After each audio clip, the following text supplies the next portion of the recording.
Dans cette vidéo, nous allons voir deux exemples de la détermination de la limite d'une expression à l'aide du taux d'accroissement. Donc voici l'exercice 3. Donc ça, c'est des exercices très classiques, par exemple en colle. On vous demande de déterminer la limite et on observe que ce sont des quotients. En fait, il faut reconnaître certains taux d'accroissement. Alors par contre, on va voir comment on rédige cela. Donc considérons en fait pour le premier, considérons f de x égale sinus x sur x moins pi. Effectivement, on observe que c'est sinus x moins sinus pi sur x moins pi. Voilà. Donc en fait, ça c'est égal à g de x moins g de pi sur x moins pi. Et en particulier, c'est le taux d'accroissement de la fonction. Alors, on peut le noter, taux d'accroissement de pi t pi x, le taux d'accroissement de la fonction g, où g est la fonction définie de r à valeur dans r, qui à x associe sinus x. D'autre part, g est dérivable sur r, donc en pi en particulier, et quel que soit x appartenant à r, g' de x est égal à cosinus x, en particulier g' de pi égale cosinus pi égale à moins 1. Donc par définition,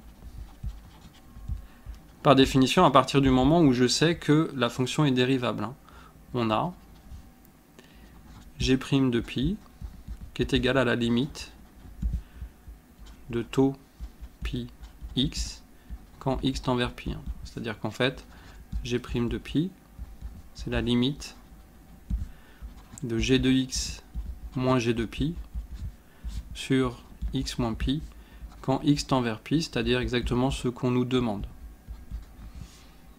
Donc en particulier, voilà, si je reviens à la fonction f, limite de f de x quand x tend vers pi est donc égale à moins 1. On passe au deuxièmement. Donc deuxièmement, alors c'est tout à fait la même idée, il faut juste remarquer que par exemple pour x égale 1, racine de 2x plus 3 c'est racine de 5. Donc on remarque ceci, en fait f de x qui est égal à racine de 2x plus 3 moins racine de 5 sur x moins 1 est égal en fait à g de x moins g de 1 sur x moins 1. Donc si g est dérivable en 1, eh bien on aura limite de f de x quand x tend vers 1 qui sera égal à g' de 1. D'accord ? Alors regardons g. Donc g, c'est la fonction.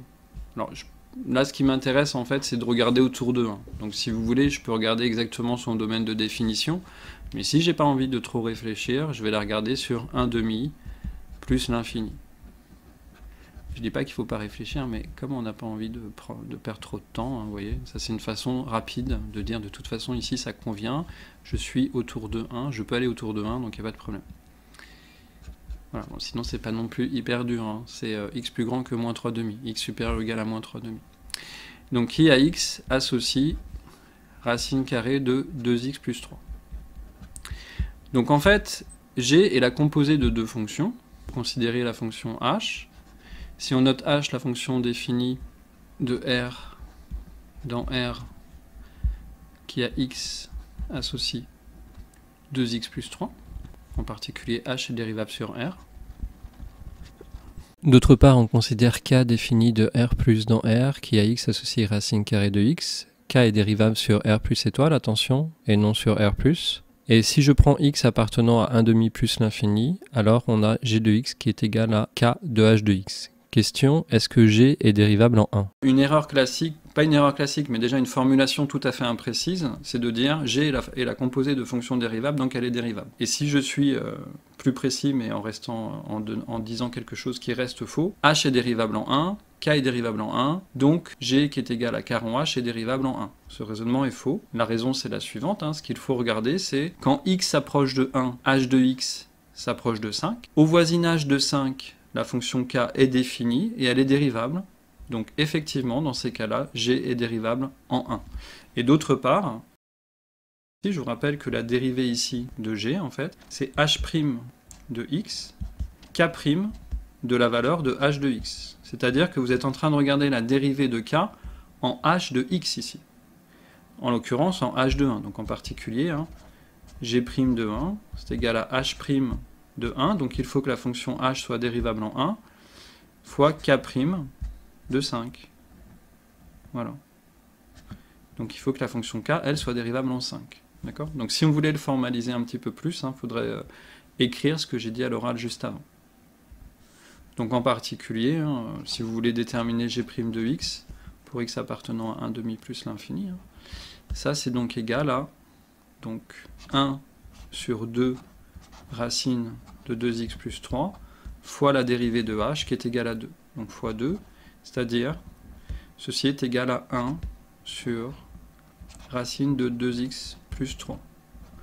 Et en particulier, g' de 1 est égal à 1 sur racine de 5, c'est-à-dire racine de 5 sur 5. Donc d'après tout ce qu'on a dit précédemment, eh bien, on peut conclure, on a bien g dérivable, je fais un résumé, g dérivable en 1, g' de 1 qui est égal à racine de 5 sur 5, et par conséquent, on a vu que la limite de f de x quand x tend vers 1, eh bien, c'est précisément g' de 1, c'est-à-dire racine de 5 sur 5.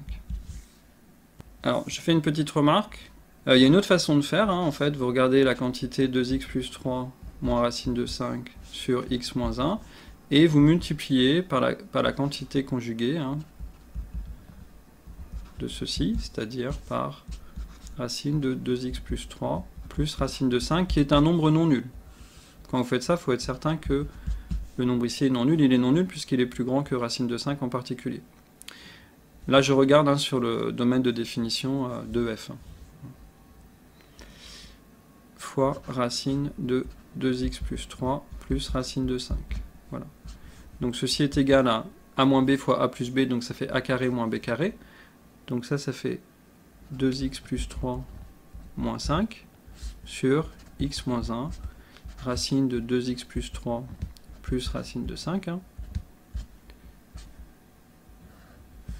Et ceci est égal à 2 fois x moins 1 sur x moins 1 racine de 2x plus 3 plus racine de 5. Voilà. Alors, j'ai simplement pas écrit sur quel domaine je travaillais.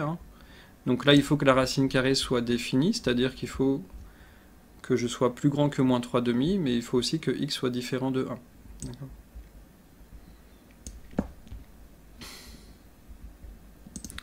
1.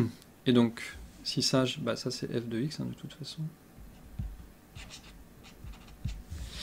Donc en l'occurrence, ceci est égal à 2. Attention, là je travaille pour x différent de 1. Donc on travaille avec x différent de 1. Et on travaille avec x strictement supérieur ou égal à moins 3,5 par exemple.